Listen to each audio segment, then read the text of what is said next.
our guests, especially Professor Airport and Professor Koguchi. So I'm going to report a case about clozapine use in the treatment of mixed states. So we all know that bipolar mixed states combine symptoms of both depressive and manic episodes, resulting often in severe forms of affective disorders with an increased suicide risk. Well, mixed states have very varying definitions, which leads to diagnostic and therapeutic difficulties. And the challenge is even greater in resistant episodes. And we are going to present here the case of a treatment-resistant mixed episode. So here's the case. Mrs. I.M. is a 31-year-old woman who was diagnosed with bipolar disorder in 2002. So her first episode was probably a major depressive episode with postpartum onset. We don't have enough information about that first episode, unfortunately, as we lost the record of the patient. But we know that the patient was kept stabilized with the following treatment: lamotrigine, 100 milligrams a day, and bupropion, 25 milligrams default injection per month from 2003 until 2011. So everything went well until 2011, and until December 2011, when the patient was admitted to our department. So this picture sums up the clinical presentation that the patient had at the time of her admission. So she had symptoms of both mania and depression. She had debial mood alternating between joviality and depressive mood.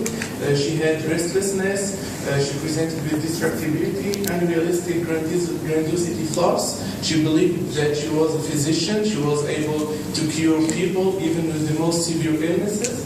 And she also reported decreased need for sleep. So these are the main symptoms that the patient presented with.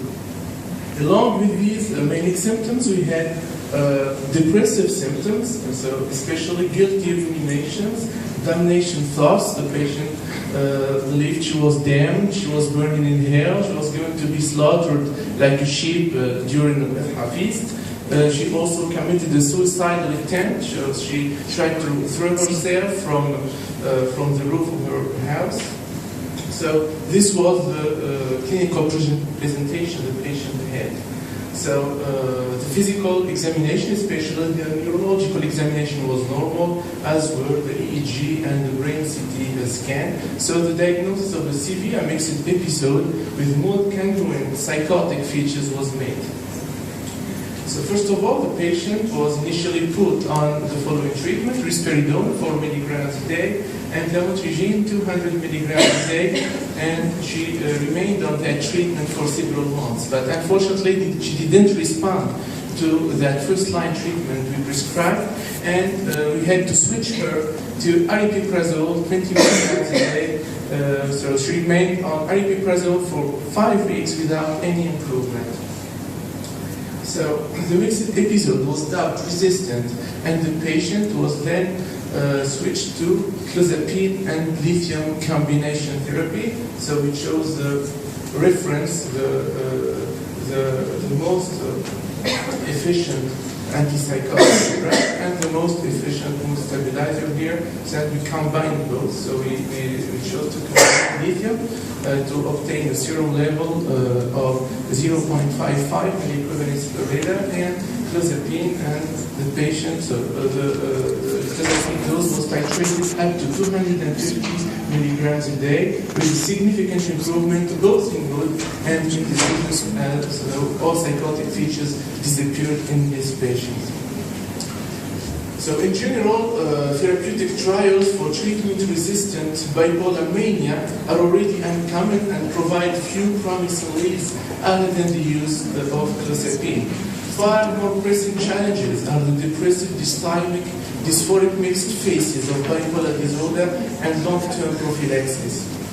So there have been many trials of different therapeutic options for resistant mixed episodes. So here is the long list of those therapeutic options we can use for mixed episodes. But All of those options are promising but limited in effectiveness.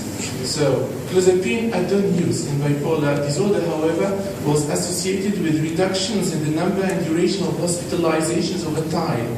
And compared with other psychotic spectrum conditions, we know that clozapine administration in treatment-resistant bipolar disorder appears to be associated with greater response rates and greater improvements in psychosocial functioning. So clozapine is somehow more efficient in bipolar disorder than in other conditions belonging to the psychotic spectrum.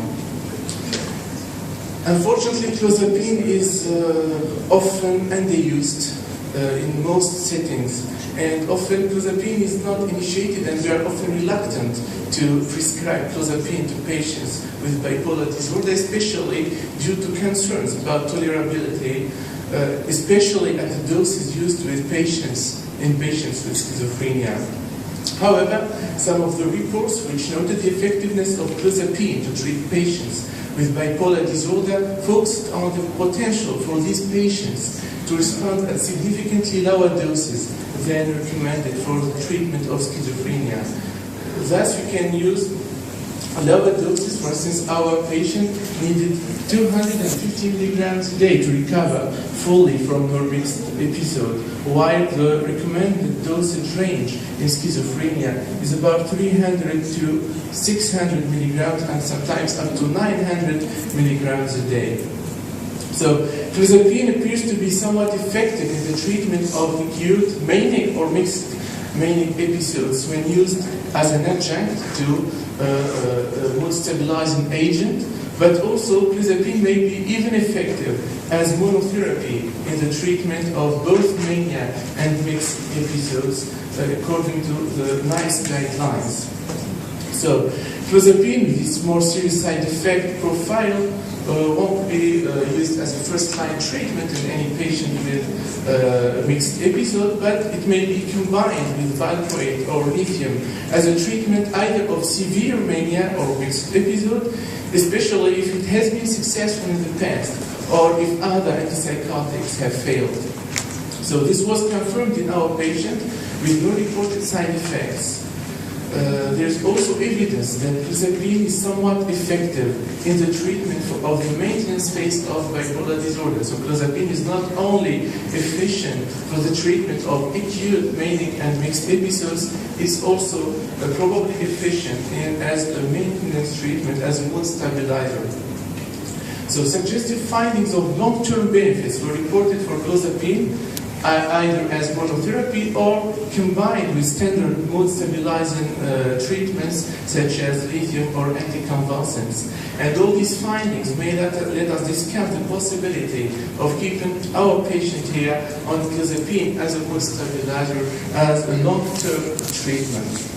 So to conclude, we can say that good results were reportedly achieved with currently available atypical antipsychotics, including clozapine, in reducing symptoms of acute mania and mixed episodes, especially when added to a mood stabilizer. But this case report suggests the efficiency of clozapine in treatment-resistant mixed states. Clozapine has also demonstrated mood stabilizing effects in treatment-resistant bipolar disorder, including mixed episodes. So here there are two questions, maybe to open a little bit the discussion. So, what do you think is the role of clozapine in the treatment of mixed episodes, especially in the treatment of resistant mixed episodes? And then the second question is, do you think that we should keep our patient here on clozapine for long-term use? When should we taper clozapine? Should we quit clozapine, or should we continue treatment, and for how long? Thank you.